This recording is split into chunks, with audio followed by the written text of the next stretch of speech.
Herkese salamlayıram bu gözəl, möhtəşəm bir gündən. Bir gün öncədən çəkmişəm bunları. Bir müştərimin Novruz bayramı üçün apardığı bayramlıq xonçaları bəzəmişdim. İnşallah yaxın günlərdə xalam da bayramlıq aparacaq və birlikdə hazırlayacaq. Təbii ki, onu da vlog şəklində paylaşacağam sizinlə və səhəri açırıq kabrito kafası ilə və daha sonra isə bizim əlimizdə bu simiti görürük. Artıq özümüz nə yeyiriksə, ona da elə onları yedizləyirik. Qeyd edim ki, yaxın günlərdə qızım artıq kotlet də vermişəm. Ən azından dadızdırmışam. Dadım bəyənib yemişdi.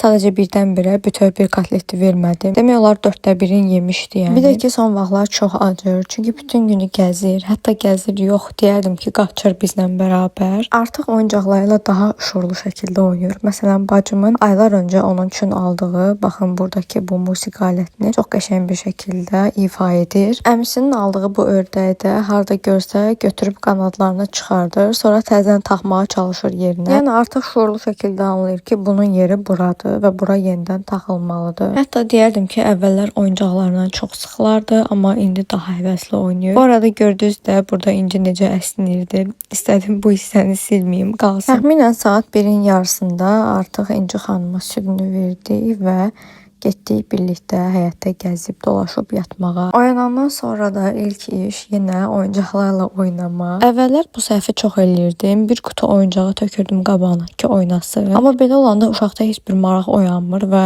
daha tez oyuncağa keçid alır. Yəni biri ilə oynayıb bitirməmiş digərinə keçir. Bu şəkildə qutunu önünə qoyuram və hansını ürək istəyir götürür, oynadır. İncinin günorta menüsündə isə burada gül kələmi, kartof və mərcimək görürsünüz. Bunları blenderdan keçirib qızıma yedizdirməyə çalışacağam. Amma təəssüf ki, bu qədər uğraşmamıza baxmayaraq qızım bu yeməyi qətiyyən yemədi. Normalda bu tip supları, püreləri çox belə qəşəng yeyirdi. Nəsə bugün bilmirəm, qətiyyən dilinə vurmadı. Cəmi bir qaşıq, o da çox çətinliklə yedi. Yəni o bir qaşığı və sonra heç ağzını açmadı. Biz də oturtduq süfrədə öz yanımıza. Bugün süfrəmizdə belə çuğundur salatı var idi.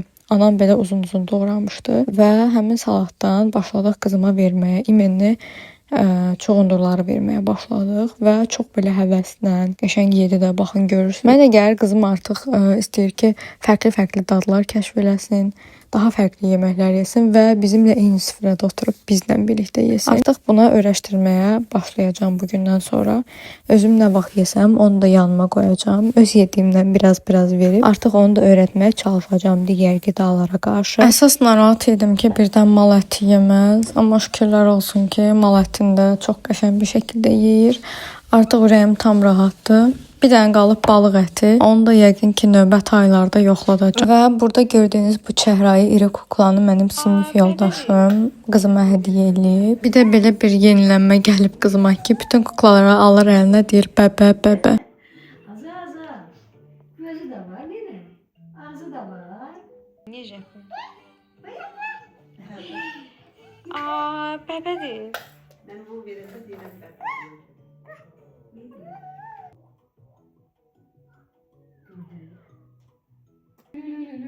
Lay lay lay lay.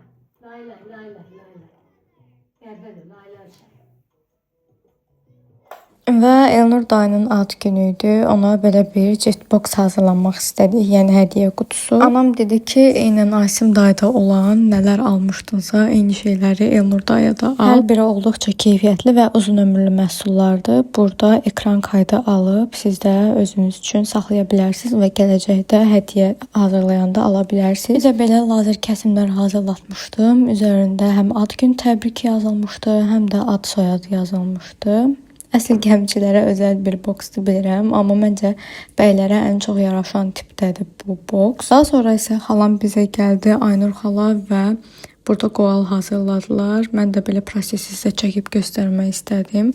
Yeri gəlmişkən Aynur xalanın qoğalları həqiqətən çox dadlı olur. Mən hər səhər o bişirdiyi qoğallardan şirin çayla içib həzz alıram sözün həqiqi mənasında. Anam bir yağlayır və üzərinə içliyi tökür. Bu arada içliyi o qədər qəşəng belə narındır ki, qətiyyən narahat eləmir yəni adamı. Yəni mağazadan aldıqlarımız məsələn daha belə qəribə olur. Yəni açıq elə də dadlı olmur, amma xalamın hazırladığını dardan da çox bəyənirəm. Yəni hələ heç vaxt heç yerdə görmədim belə dadlı qoğal bişirən.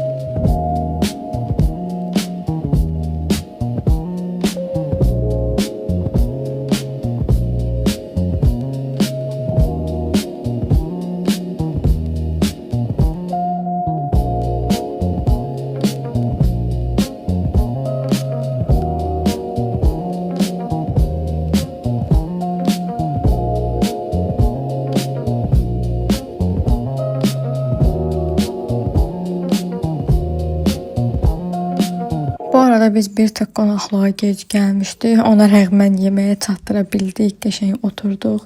Hər şey var idi süfrədə. Dayımın yoldaşı hər şey hazırlamışdı. Salatdan tutmuş kababa kimi hər şey var idi. Daha sonra da aş süfrəsi oldu. Orada da iştirak elədik. Hətta qızıma biraz düyü verdik.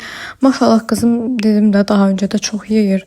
Yəni qonaqlarda artıq rahat bir şəkildə nə yeyirsə onu verir, yəni nə yeyir.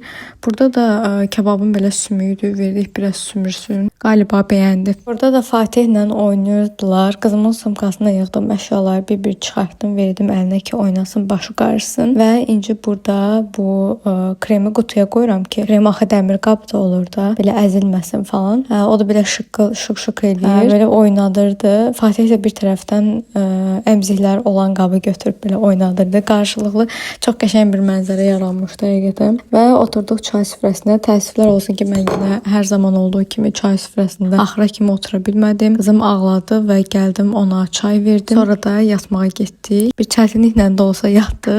Bu günlük bu qədər. İnşallah növbəti vloqlarda görüşmək üzrə. Son olaraq videonu like edib kanalıma abunə olmağı unutmayın.